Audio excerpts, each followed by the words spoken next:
All right, I got neighbor Chandler's GMC Traveler over here. We're doing a handful of things on it, but in this video we're going to go ahead and swap the spark plugs. You may be wondering why this door's open if you've never done this. So these engines actually sit kind of into the cab. So what we're going to do is we're going to come from the inside to do this, and we are going to pull back this little center console section here and a cover that's underneath here and expose the engine from inside the cab, and that is how we are going to swap the plugs and the wires on it. It's not too bad of a job, but if you've never done it before, it might be a little confusing. So we are here to help. We're going to move his floor mat over to the passenger side. And we're going to go ahead and just dive right into it. So we're going to start. There's going to be a 10 mil here and one on the other side. So let's get those unbolted. And I do believe this whole thing will just pull back. This thing does not like to stay closed, which we may even look at that while we have it off. And then we'll have plugs for the cigarette lighter, both cigarette lighters up on this thing. So let's figure out how this thing comes back, and then we will get to it. Looks like we got 10 mils down the bottom as well. So you got a 10 mil bolt on the top and a 10 mil nut on a stud on the bottom on both sides. So that is 4 total fasteners to pull this unit rearward. Just wanted to add this in. So I didn't have a problem taking mine out because somebody didn't tighten these nuts, and there's little slots, I don't know if you can see them on the top of the tabs, that allow them to slide on and off those studs if you look at that slot. But you need to remove this panel because it should be tight. So you're going to fight yours whenever you go to pull it back. This thing just pushes on with push clips. You want to be obviously careful because this is very old plastic, but you literally just pop this puppy off by hand or with some trim sticks. If you're following along to try and get this tunnel out and do spark plugs or whatever, this is how you do it on this here older style Savannah. I need 2 hands to click that back in. All right, so one of the first things I noticed on this passenger side, this tab is very weak and barely holding on. So we're gonna be very careful sliding this thing back. I'm gonna set you down here, hopefully you can see, but this whole unit should be able to work its way out once we have this free, just like that. All right, so once you've carefully slid it forward, you have one primary connector right here. This is all you gotta do is unplug this guy. It has a tab right on the back side here, so you'll press that down or squeeze it down right here. Like, Jesus, I dropped my freaking camera. This takes 2 hands. Hopefully you can see it, probably not. Here's your little tab. You're just pressing that tab down. I ended up having to get a flathead screwdriver to do it. Then your whole harness will come out. Now you have your air duct for the floor, which if you look at his is actually busted and cracked. That's unfortunate, but that's not too bad. It ain't gonna leak too much air. We got 2 straps here that we need to release. Put down and unhook it. There we go. From the bottom, just like that. Voila. Now this whole tunnel, I think, will lift up. Oh yeah, bud. Just come right on out of here. That should expose. And it does, mostly. We got our distributor back here. We're gonna take a look at this thing too. I see we got a little bit of oil leak back here, but nothing too drastic. But here we are. So now we got our plugs here. There's gonna be 2 more up here in the front. How in the world are you supposed to get to those? Dude, these vans are silly, dude. Holy guacamole. I could probably get to those from the front side in the engine bay. But all right, let me go grab the new parts, and then we will get to work swapping out these wires and swapping out these spark plugs. I mean, obviously the 2 rear ones are gonna be easy on either side, and the front 2 are gonna probably be a pain. Kind of how it always goes. Man, imagine if we had little tiny hands, we could just go right in there. That would be fantastic, wouldn't it? Oh, all right, we are back. We got our spark plugs, we got our wires, we got all of our things. So we're gonna go ahead, we're gonna do these one at a time. We're gonna start with the 2 rears here, then we'll move to the 2 rears on that side. And then, like I said, I think we're gonna get the front 2 from underneath the hood. So because you have to work in the cabin on this, you definitely do this while you are clean. We're gonna start with the ones in here, and we're gonna button all this up, and then we're gonna move under the hood. If we have to reopen this, we will wash our hands and get as clean as we can. But that's an important take when you're working inside of a car like that. But here we go. So I mean, this is super simple. I'll demo the first one and then I'll just leave you to it. You just go in, obviously release your wire hold down clip here, which is from 1997, so be careful.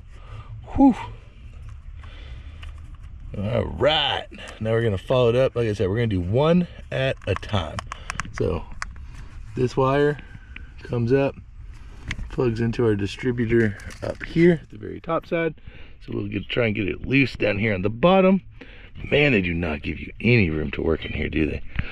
I was excited thinking this hole was going to be a lot bigger. But yeah, let me put my hand down. It's going to probably take 2 hands. We'll pull that wire off there. We'll pull it off up at the top. We'll put our new wire in, and then we'll take our spark plug out, swap that as well.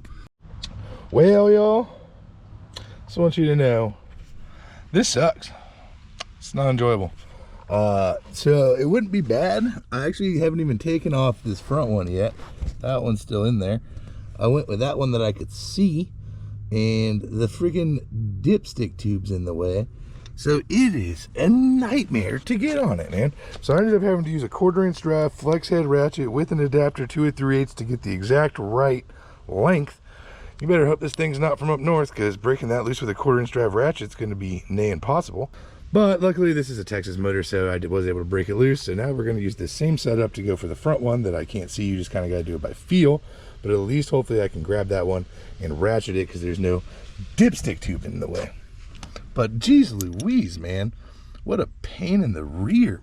And getting this new one in is going to suck too.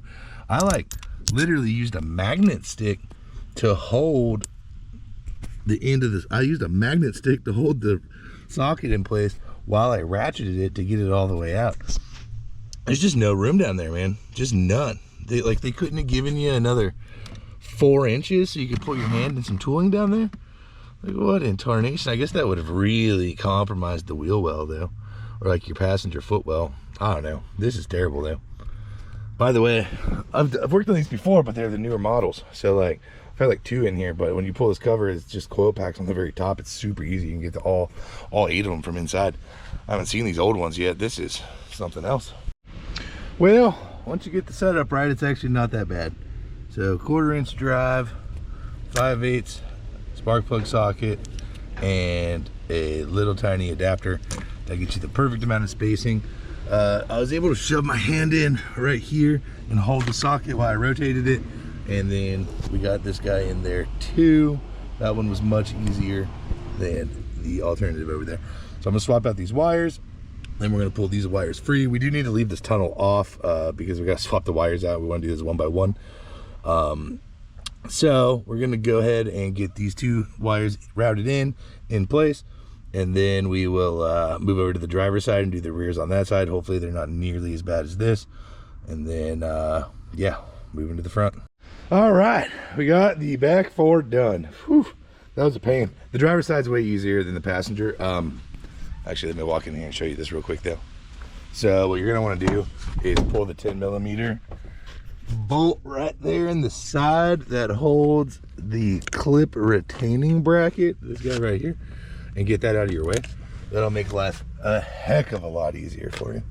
But otherwise, we're good to move to the front. So step number 1 up here, I'm gonna be draining all of the coolant and doing a flush, but I just wanna see how much we're gonna lose regardless. So we need to get this coolant reservoir out of the way. Looks like we got some little flat blade screwdriver clamps that hold them on. So we'll pull this hose, we'll pull this hose. We're gonna take this 10mm bolt out first, and then this puppy should just slide out, and maybe we can tilt it in such a way that we don't lose a whole boatload of coolant, but we're gonna lose some for sure. But with this out of the way, we should be able to access the passenger side, and then we're gonna have to remove the upper radiator hose to get to the driver's side. You could probably do it with that in place, but I think it's gonna be so much easier with it out of the way. All right, I don't think this is gonna be too bad, but we are going to find out together. So let's see what happens. I'm gonna set you over here, and you can just spectate as I pull this out. I think we can tilt it this direction and then break this hose free right here, just like that. I'm gonna pull the little clamp off of it. No, I'm not. Doesn't really fit. Look at that. I don't even think we lost a drop. Well, I tell you what, you sure got a lot of doing stuff blind on this job, but it's not terrible. You're just gonna reach your hand right down here, go right to the back here. Wait, so let me try and get my light in the way you can see it. I've already unplugged the wires for both of them. You're just gonna reach right back here. You'll feel one spark plug, you'll feel two spark plugs. So we'll break those loose and get those swapped out. And what I did is I just came back to the cab here and I pulled both wires up. You'll see them laying right here. Voila! And what I'll do is I'll do them one at a time. So I'll put one in and then I'll put the other one in and then I'll fish them individually up and plug them in. And then get it all routed and clipped back down together. And then we're moving to the driver's side for the final two. And sadly, out of all of the things that I'm doing on this thing, I'm pretty sure spark plugs is definitely gonna be the longest. Hey, come on. There she is, she's running. So that's it. Plugs, wires, serpentine belt, tensioner, whatever you were watching. That is how you get her done. But I'm gonna go ahead and take this puppy for a test drive now. Get it up to temperature and then let it cool down and we'll check that coolant level. But if the video helped you out, hit that thumbs up button, subscribe if you want to see some more. You know, 16-year-old me would hate me for saying this is a freaking sweet van, but it really is. This is cool as hell, man.